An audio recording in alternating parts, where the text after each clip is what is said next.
Welcome back. Thanks very much for staying on with us. You're watching Beyond Pulse. I'm Modi Gambhir, and we are starting off with a quick look at the top stories making headlines.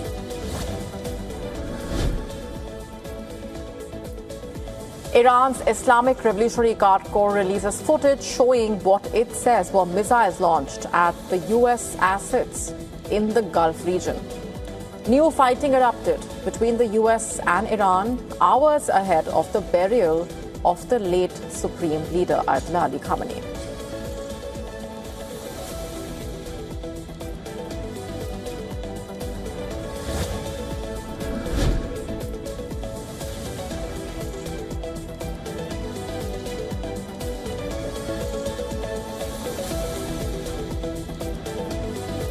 Canadian Prime Minister meets the Saudi Arabian officials and signs several economic agreements with Saudi companies. It is the first visit by a Canadian leader in 26 years. Carney seeks to expand his country's economic ties beyond its reliance on the U.S.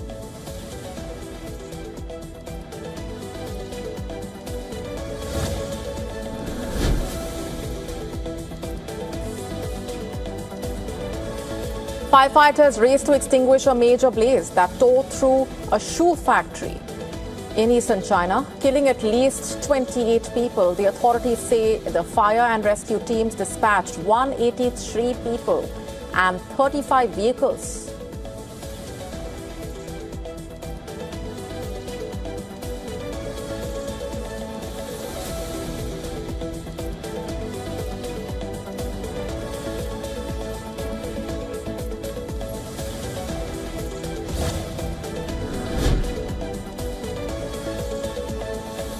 The Indian Met Department issues a red alert for parts of western Uttar Pradesh, forecasting heavy to extremely heavy rainfall over the next 24 hours. 5 people have died in the rain-related incidents across the state.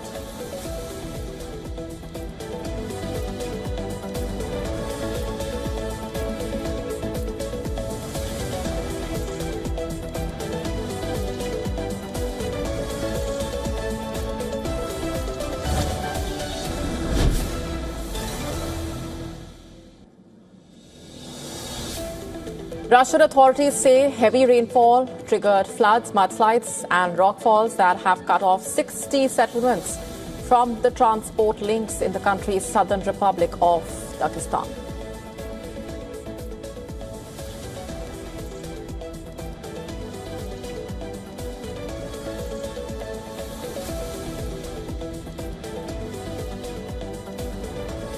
Chris, thanks. So those are the storms. These are the fires. There are 5 of them burning across our state right now. You can take a look at the locations. As you can see, they are in the west and to the south primarily. One positive note, the Snyder fire that led to 3 firefighters' deaths on that horrible day, it's nearly 100% contained now. Here's a look at the largest one and the one that keeps growing. You see it here.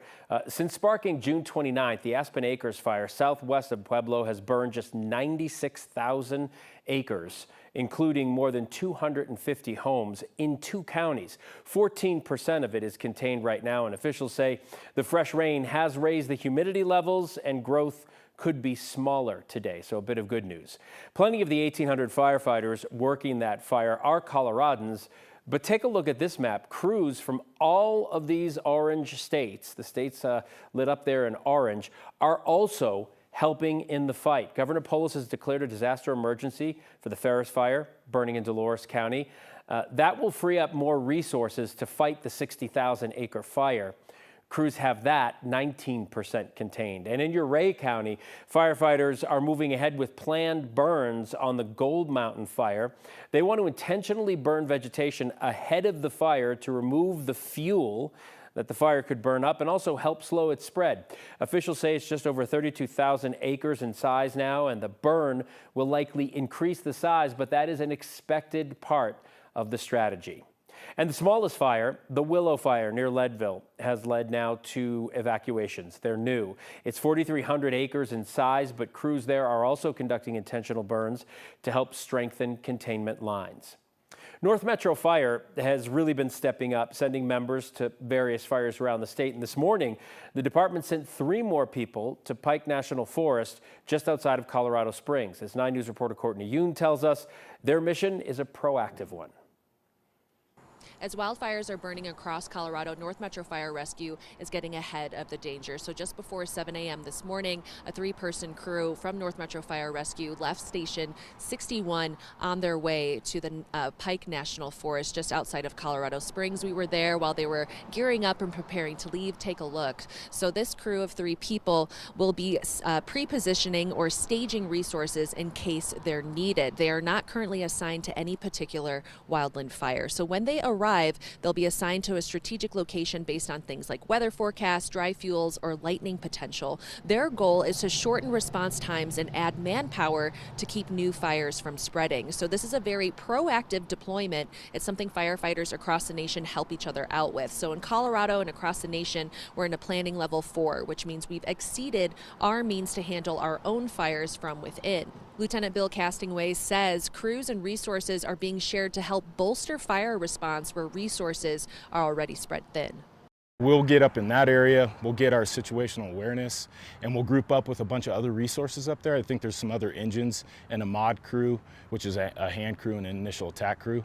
And then that way, if we do get a big start in that area, we'll all respond together, kind of like a strike team or a task force. North Metro Fire Rescue is bringing a Type 6 engine with them. This kind of rapid response brush truck is designed for fast initial attack in wildland firefighting, and this deployment for North Metro Fire Rescue will last 2 weeks. In Broomfield, Courtney Yoon, 9 News. Courtney, thank you. Colorado is set to receive more than $1.5 million as part of a settlement with the company behind Cash App. Multiple states filed lawsuit against Block, saying the company misled consumers about the safety of Cash App. Colorado Attorney General Phil Weiser says the company knew that fraud was rising on its app, but didn't stop it. Instead, he says the company found ways to make it easier. The nationwide settlement is a total of $45 million. 2 Denver police officers face criminal charges in 2 separate incidents. One of them has been fired. Officer Gabriel Lucero is accused of assaulting someone at a downtown business. This happened back in May, then using his badge to try to get back inside. But he's also accused of giving a false name to an off-duty officer. Officer Lucero has been fired. In a separate case, Javon Leach is charged with reckless driving and eluding after investigators say he drove the wrong way on Larimer Street, failed to stop for officers. Leach has been reassigned to an offline position pending the outcome of his case. The department is also reporting that crime was down in the city during the first half of the year in every category except homicides. The department says total crime went down by 0.4% compared to last year. However, homicide rates were up by almost 37%. Chief Ron Thomas didn't offer any input specifically on why the homicide rate may have jumped, but he did say this. You get something stolen off your porch, or, if you walk by a place and you see open air drug use, I think some of those things that are not necessarily tied to violent crime, but certainly still impact people's perceptions of safety. Those are some things that we will be focusing on more intently in the second half of the year. The chief added one of the reasons he believes the city's overall crime rate has dropped was the department's move to actively place officers in areas considered violent hotspot locations. Officials in the Democratic Republic of Congo say the death toll in the current Ebola outbreak has increased to 600. The figures were released just 3 days after the toll surpassed 500, highlighting the rapid spread of the disease, with African health authorities describing it as the fastest growing ever. The news comes as the health ministry says new cases have been reported in parts of the country that were previously unaffected. In addition, confirmed cases have now reached over 1,700 amid continued community transmission. The outbreak of the deadly hemorrhagic virus has been concentrated in Ituri, the epicenter, North Kivu and South Kivu, but suspected cases have now been recorded in Chopo and Otuele provinces. Efforts to contain the virus have been hampered by a funding gap, attacks on health centers and medical staff, and an ongoing conflict in the east of the country.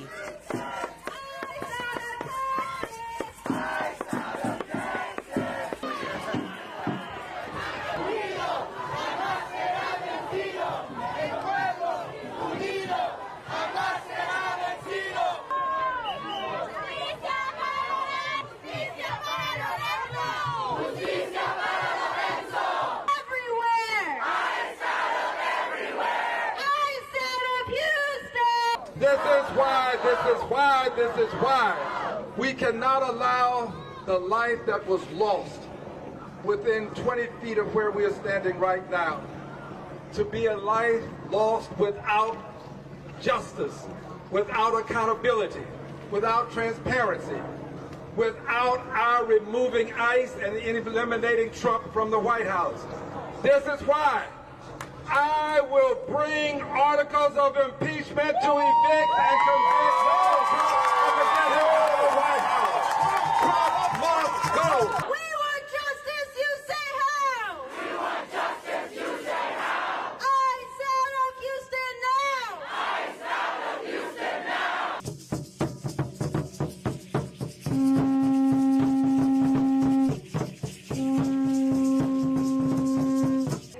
This is now will be sacred ground.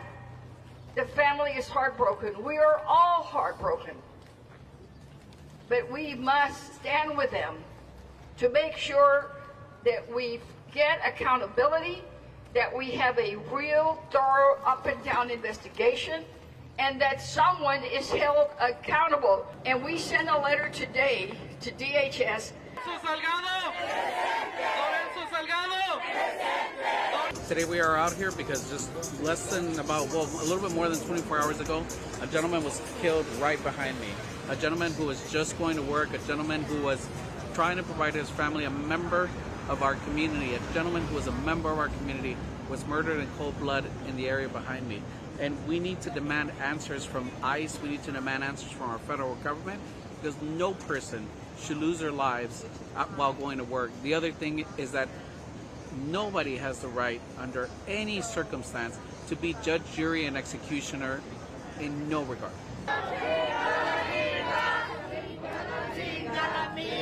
But I wanted to give some real life, real world context. Lorenzo and his family were longtime East End residents, living in the area for decades. The family would like to express their three wishes. Calling for an independent investigation into the events that transpired yesterday. Calling for reform to change the way ICE operates during a way with ambush-style tactics and unmarked vehicles. And for his wife, Maria, taken care of. That's his request, that she is taken care of. Brings a statement from the family. You're not alone. You're not alone. You're not alone.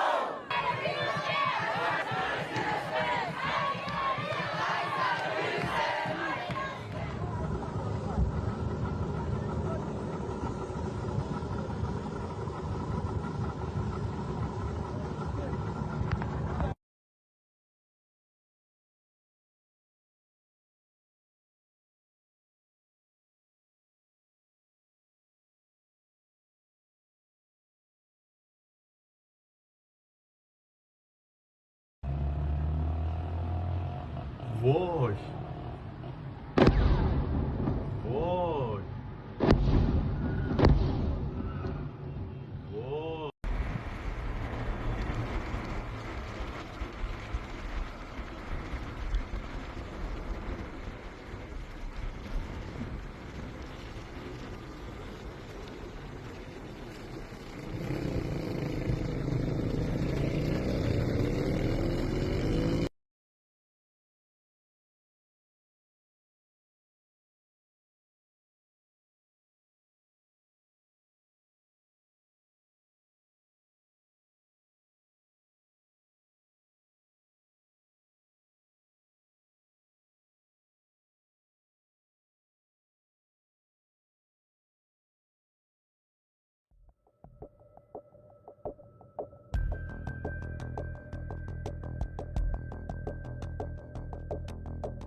We just hit them very hard.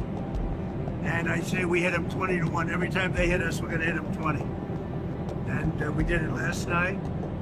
We did a little something today, but it was really retribution for last night. They hit actually 3 boats, not 2. And when they hit, we hit back much harder.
nhẹ hơn cái xe cái bàn kia. Dạ đúng rồi. Ôi ơi, quá trời.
شما ما را از تحریم اقتصادی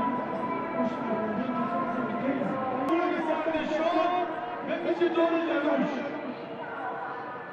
آقایی را بسید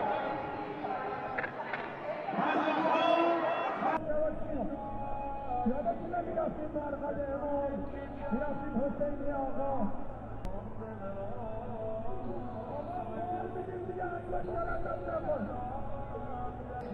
ناقص میذارم